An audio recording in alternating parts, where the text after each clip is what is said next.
Assalamu alaikum dear viewers, welcome back to my new video. আশা করি আপনারা সকলেই ভালো আছেন। আলহামদুলিল্লাহ আমিও ভালো আছি। তো আপনাদের জন্য নিয়ে আসলাম নতুন একটি ফুলকারি ডিজাইন। আশা করি ডিজাইনটি ভালো লাগবে। তো এইখানে আমি বেশি তেমন সেলাই নেই, খেজুর পাতা সেলাই, ক্রস সেলাই আর হচ্ছে চেইন সেলাইটা দিয়ে আমি পুরো কাজটা শেষ করেছি।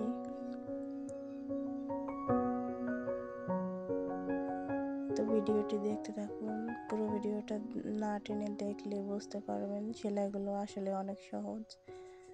তো আপনাদের কাছে আমার একটাই অনুরোধ, যদি ভিডিওটি ভালো লেগে থাকে অবশ্যই একটা লাইক করে দিবেন, শেয়ার দিয়ে দিবেন। আর যদি আমার চ্যানেলে নতুন হয়ে থাকেন তো আপনাদের সাবস্ক্রাইব করার অনুরোধ রইল।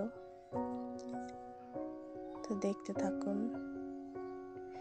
যদি ভিডিওটি ভালো লাগে অবশ্যই শেয়ার করে দিবেন।